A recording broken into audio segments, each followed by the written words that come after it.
కేటీఆర్ కూడా విపరీతమైన భావోద్వేగానికి గురైంది కదా. అంటే వాళ్ళు మీకు చెప్పకపోవచ్చునేమో కానీ పొరపాటు చేసిన భావన వాళ్ళు కలుగుతున్నట్లే కదా. నేనంటాను, గాళ్ళు పోతే ఎందుకు భావోద్వేగం కదులుతుంది నీకు? మేమందరం నీ దగ్గరికి వచ్చి అన్నా మా పరిస్థితి ఏంటి అన్నప్పుడు ఎందుకు భావోద్వేగానికి గురిగాలే? మేమందరం కూడా ఏ పదవులు లేకుండా మేము తిరుగుతున్నప్పుడు అనేక మంది ఉద్యమకారులు ఒక్కసారి కూడా ఇప్పుడు ఎందుకు అడుగుతామండి? నీ కుండలో బువ్వు ఉన్నది, మేము అడుగుతున్నాం. నీ కుండలో బువ్వ లేనప్పుడు తెలంగాణ రాష్ట్రం సిద్ధించే వరకు మిమ్మల్ని ఏమన్నా ఇబ్బంది పెట్టినామా? ఆ పదవి ఈ పదవి అని. ప్రభుత్వం వచ్చిన తర్వాత అనేక పదవులు ఉంటాయి. అనేక పదవుల్ని మొదటి నుండి కష్టపడ్డ వాళ్ళకి ఇస్తారని మేము ఆశించినాం. ఇవాళని కలిగింది కదా. ఒక రాష్ట్రానికి ప్రభుత్వానికి మనం ముఖ్యమంత్రి అయినారు, మీరు మంత్రులు అయినారు, కేటీఆర్ గారు వీళ్ళందరూ కూడా. ఇప్పుడు మీకు పెట్టడానికి ఎందుకు ఉద్యమకారులకు చేతులు రాలే? ఈ ఎమ్మెల్యే పదవులు, ఎమ్మెల్సీ పదవులు, ఈ నామినేటెడ్ పదవులు మీకు ఉదాహరణకు చెప్తాను. ఇప్పుడు నేను ఒకరు అంటారు, నాకు 3 ఏళ్ళు నువ్వు ఎంబీసీ చైర్మన్ అయినావు కదా అంటారు. 3 ఏళ్ళు ఒక్కొక్క సంవత్సరం జీవో అండి, 3 సార్లు బతలాడాల్సి వచ్చింది. ఒక 2 నెలల ముందు నుంచే మేము ఇక బతలాడాలి వాళ్ళని ఎక్స్టెన్షన్ ఇవ్వమని.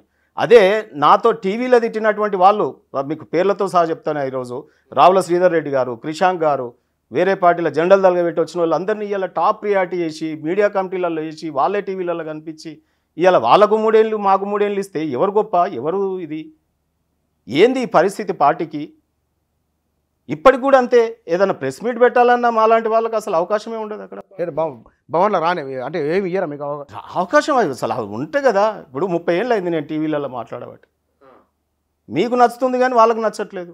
అంటే మీలాంటి వాళ్ళు ప్రెస్ మీట్ పెడతా వద్దని చెప్తారా భవన్లో? ఇక పెడతంటే వద్దంటారా లేదంటారా, వాళ్ళ పిలుపులే ఉండే అంటున్నా. మీరు ఆ ప్యానెల్ చూడండి. ఇప్పుడు నేను అంటాను, ఇలా కౌశిక్ రెడ్డి గారో లేకపోతే దాసో శ్రావణ్ గారో 3 పార్టీలు మారి, అంటే మా సోదరుడు బీసీ నాయకుడు కావాలి కానీ, లేదంటే ఇంకో పార్టీ మారిన వాళ్ళు లేటెస్ట్ లీడర్లు అక్కడ ప్రెస్ మీట్ పెడతా ఉంటారు. ఈ అవకాశవాదులను తిడతారు. నాకు కంప్లీట్ రైట్ ఉందా అవకాశవాదులను తిట్టేది? వాళ్ళకు ఉందా? ఎక్కడో పార్టీని మౌలికంగా ఈ ఆలోచనలే చేస్తలేరు. ఎవరు ఏమవుతుంది పార్టీలో, ఎవరి డ్యూటీలు వాళ్ళు చేయాలి, వాళ్ళ సేవలు ఇంకో దగ్గర ఉపయోగించుకోవాలి. అట్లా కాదు. మీరు కేసీఆర్ను కలవక ఎన్ని రోజులు అయింది? నేను ఇప్పుడు అసలు పార్టీ మీటింగే లేదు, ఓడిపోయింది పార్టీ ఓడిపోయిన నుంచి. మొన్న అసెంబ్లీలో కేటీఆర్ గారిని కలిసి మాట్లాడదామంటే అన్న తర్వాత మాట్లాడదాం అనుకుంటే పోయినారు. ఎక్కడ ఆయన దగ్గర సెల్ఫీలు ఫోటోలకు ఉన్న విలువ మాకు లేదు, మాటలకు ముచ్చట్లకు లేదు. సార్ని అంటే సరే, సారు ఇప్పుడు మేము సార్ని అంటే మాకు ప్రగాఢమైన విశ్వాసం అండి. సార్ అంటే మాది భక్తిభావం. మీరు అనుకోవచ్చు మేము రాజకీయ పరంగా సార్తో పోలే. తెలంగాణ రాష్ట్రం సాధించడంలో, ఒక రాజకీయ పరంగా నిర్ణయాలు తీసుకోవడంలో కేసీఆర్ గారి నాయకత్వంలో తెలంగాణ రాష్ట్రాన్ని సాధించగలుగుతాము అనే విశ్వాసం 2001లో మాకు కలిగింది. కాబట్టి కలగని వాళ్ళందరూ ఒకవైపు ఉన్నారు, మమ్మల్ని కొట్టే లాఠీల వైపు ఉన్నారు, మమ్మల్ని కాల్చే తుపాకుల వైపు ఉన్నారు. కానీ మేము కేసీఆర్ గారి మాటల వైపు ఉన్నాం. ఆ రోజు రాజ్యం తూటాల వైపు అవకాశవాదులను ఉన్నారు. వాళ్ళందరూ ఇలా ఇటు సైడ్ వచ్చినారు. మేమందరం ఇలా పునాది రాళ్ళు భూమిలోనే ఉన్నట్టు మేము అనిగిపోతూ ఉన్నాం. కానీ ఒక మాట, కడియం శ్రీ గారు తెలుగుదేశం, కేసీఆర్ తెలుగుదేశం, మీరు తెలుగుదేశం. ఎవరు ఎట్లాంటి వాళ్ళు కేసీఆర్కి తెలియదా? తెలుసు. అంటే ఎక్కడ కేసీఆర్ గారికి అన్నీ తెలుసు. ఆ రోజు మేము ఏమనుకున్నామంటే ఈయనకేమైనా సీనియారిటీ ఉందేమో, ఏదైనా అనుభవం ఉందేమో పరిపాలనలో, రాష్ట్రం కొత్తగా వచ్చింది కదా, వారి అనుభవం తీసుకోవడానికే తీసుకున్నాడేమో. మేము అన్నీ కేసీఆర్ గారి ప్రతి నిర్ణయాన్ని మేము పాజిటివ్లో చూస్తామండి. ఇక్కడ మాకు తెలంగాణ ఉద్యమకారులకు కానీ సీనియర్ పార్టీ నాయకులకు కానీ ఏముంటుందంటే, మా కేసీఆర్ గారు అడుగు తీసి అడిగేస్తే అది మంచి వైపే వేస్తారనేది మాకు ఈ రకంగా ఉంటాం. అయితే ఈ మధ్యన మాకు కేటీఆర్ గారు వర్కింగ్ ప్రెసిడెంట్ అయిన తర్వాత అనేక పార్టీ మీటింగ్లు కూడా జరుగుతూ ఉన్నాయి. ఒక్కోసారి ఓన్లీ జనరల్ సెక్రటరీలతో మీటింగ్ అంటారు, ఒక్కోసారి ఏమో సెక్రటరీలు అందరినీ పార్టీ కార్యవర్గం. ఇప్పటి వరకు అసలు పార్టీ పరంగా విశ్లేషణలే లేవండి. నేను ఒకసారి మా కేసీఆర్ గారిని అడిగాను, సార్ ఎన్టీ రామారావు తర్వాత చరిష్మాటిక్ లీడర్ మీరు మీ చరిష్మాటిక్ లీడర్ ఉన్నప్పుడే మాలాంటి ఎంబీసీ కులాలకు చెందినటువంటి నాయకులము ఎప్పుడు అవకాశాలు రావు మాకు. సరే పోటీ చేద్దామంటేనేమో డబ్బులు లేవంటారు, లేకపోతే మీ కులంకి వెళ్ళి ఎంతమంది ఉందంటారు. కానీ ఇప్పుడు ఈ ఎమ్మెల్సీ నామినేటెడ్ గవర్నర్ కోటా లాంటి నామినేటెడ్ పోస్టులు కానీ, లేకపోతే ఇంకేదన్నా నామినేటెడ్ పోస్టులు కానీ, రాజ్యసభ మెంబర్లు కానీ, మీలాంటి చరిష్మాటిక్ లీడర్లు ఇప్పుడు మమ్మల్ని అకామిడేట్ చేస్తేనే అవుతాం సార్. మీరు చేయకపోతే ఇంకా 50 ఏళ్ళైనా ఈ వర్గాలు అసెంబ్లీకి రావు, పార్లమెంటుకి రావు సార్. ఆ అసెంబ్లీ వీఆర్కే సిల్క్స్ అని పేరు పెట్టిన, అంటే వెలమారెడ్డి కమ్మ, అంటే అది అసెంబ్లీ భవనం కాదు, అది బట్టల షాపులు ఉంటాయి చూడండి, వీఆర్కే సిల్క్, వెల్మారెడ్డి కమ్మ. ఆ సమస్యలే చర్చింపబడతాయి, వాళ్ళకి కావాల్సిన చట్టాలు చేసుకుంటారు. సో నేనేమంటున్నా, రాజ్యాంగం కల్పించింది కాబట్టి ఇవాళ ఎస్సీలు అందులో ఉన్నారు. వాళ్ళు కూడా రాజ్యాంగము ఎంతమంది అయితే ఉదాహరణకి 18 మందో 19 మందో చట్ట ప్రకారం అక్కడ అసెంబ్లీలో ఎమ్మెల్యేలు వస్తారు ఎస్సీలు. మరి 20 ఎందుకు అయితే లేదు, 21 ఎందుకు అయితే లేదు 1956 నుంచి ఈ రోజు వరకు? అంటే అక్కడ కూడా ఫెయిల్ అయినాం, ఎస్సీలు కూడా ఫెయిల్ అయినారు. రాజ్యాంగ ప్రొటెక్షన్ ఉండి వాళ్ళు పెంచుకోలేకపోతున్నారు సంఖ్య. మీకు చెప్తాను, కడియం శ్రీహరి గారు ఇప్పుడు ఇన్నిసార్లు మంత్రిగా, ఉప ముఖ్యమంత్రిగా, లేకపోతే పేరెన్నిక గన్న నాయకుడు, ఆయన మళ్ళీ ఎక్కడ పోటీ చేస్తుండండి? ఇంకో రాజయ్య అనే మాదిగని కొట్టేసి అక్కడనే సీటు తెచ్చుకున్నాడు తప్ప ఇంకొక రెడ్డియో వెల్మనో కమ్మున్న దగ్గర పోయి చేయగలిగిండా? ఇవాళ మా ఎవరైనా దళితులు కానీ ఇవాళ ఎవరైనా కానీ వారి రిజర్వ్డ్ కేటగిరీలోనే కొట్లాడుతున్నారు. పక్కకు పోయి ఒక్కసారి చూశాను, సర్వే సత్యనారాయణ దమ్మున్న లీడర్ మల్కాజ్గిరికి వెళ్ళి గెలిచిండు. అవకాశం వస్తే కాంగ్రెస్ పార్టీ ఇచ్చింది అవకాశం, అట్లా వస్తే కనుక వాళ్ళు నిరూపించుకోవడానికి అవకాశం ఉంటుంది. మోత్కుపల్లి నరసింహులు కూడా జనరల్ కోటాలో గెలిచి ఆయన మంత్రి అయినాడు. టైగర్లు అట్లా ఉన్నారు, ఒక్క సీటు. కానీ ఈ రోజు వరకు మీరు అసెంబ్లీలో లెక్క పెట్టండి, అంబేద్కర్ గారు ఇచ్చిన సంఖ్య తప్ప సొంతంగా మనం బలము పెంచుకున్నటువంటిది, పార్టీలు పెంచినటువంటిది చూపించండి నాకు. ఎస్సీ ఎస్టీల సీట్లు పెరిగినట్టు, అన్రిజర్వ్డ్ దాంట్లో ఇచ్చినట్టు. ఇక బీసీ లేదంటే అగంగమే గోచరం, మాకు కాన్స్టిట్యూషన్ ప్రొటెక్షనే లేదు. మీకు మల్కాజ్గిరి కాన్స్టిట్యున్సీ ఉదాహరణకి ఈరోజు ఉన్న పరిస్థితి నాది సంశయం. మీరు ఇంతకుముందు చిట్చాట్లో మాట్లాడుతూ అడిగినారు. ఇవాళ నాకు ధర్మ సంకటం మల్కాజ్గిరి కాన్స్టిట్యున్సీలో.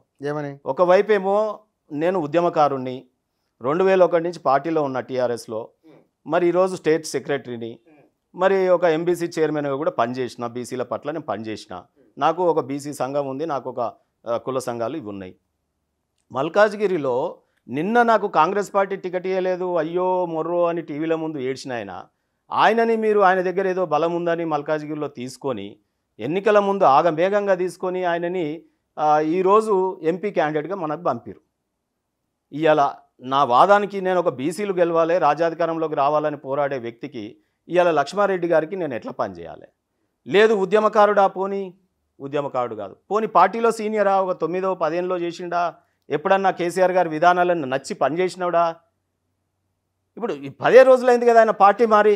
మరి కేసీఆర్ గారి విధానాల పట్ల ఆయనకు విశ్వాసం లేకనే కదా వేరే పార్టీలో ఆయన వచ్చి ఎంపీ రేపు ఉంటాడా? అవును, అంటే మీ ఉద్దేశం పాత బీఆర్ఎస్ సహచరుడు ఉద్యమంలో ఉన్న వ్యక్తి ఈటెల రాజేందర్ కాబట్టి మీరు బీఆర్ఎస్లో ఉంటూనే మీ ఉద్యమ మిత్రుడు ఓటేపియాలని ఇంట్లో ఉండి చేయమండి. అట్లా అనైతికం మేము అటువంటి అలవాట్లు మాకు లేవు. కానీ నేను చెప్తున్నా ఎంత ధర్మ సంకటం, మా మానసిక సంఘర్షణ గురించి మీ ముందు పెడుతున్నా.